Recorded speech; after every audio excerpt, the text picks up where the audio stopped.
This time, we are going to discuss how we convert verbal expressions into algebraic expressions. We just need to take into account the wording and what each word represents in terms of operations, basically, and how we have to arrange the terms so that it makes sense. You right? So let's take a look at the expression you have here on the board, the verbal expression, and we read that the quotient of x and 3, or sometimes we say the quotient of a number and 3, is less than or equal to 22.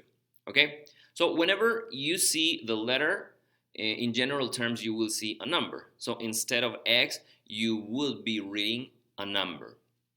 So in this case, we're talking about a quotient that represents the operation of division.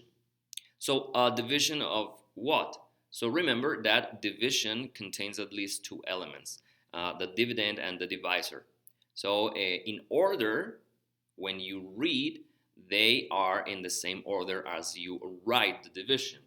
In this case, I am going to encourage you to, whenever you have to write divisions, use the fraction representation, which means that I'm going to start taking into account this whole sentence, or this short sentence here, to say that there's a quotient, which means that I immediately draw the fraction line that divides the numerator and the denominator.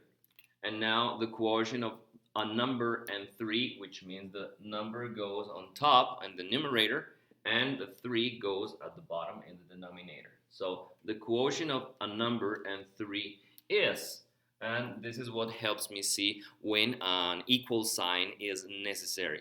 When you see is, when you see are, when you see cost, for example, things like that. So is, it means the equal sign, right? And then the thing, as you can see, I need to make a correction, yeah?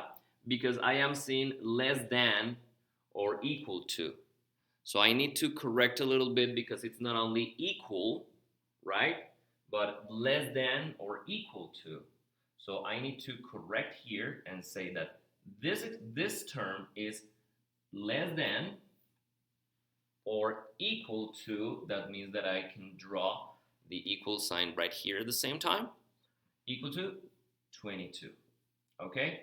And this was the expression we were looking for. As you can see, sometimes you might make a mistake, but as you keep reading, you can just go back, make the corresponding correction, and then just compare again and contrast, and then you make sure that it's okay. And that's all. Thank you.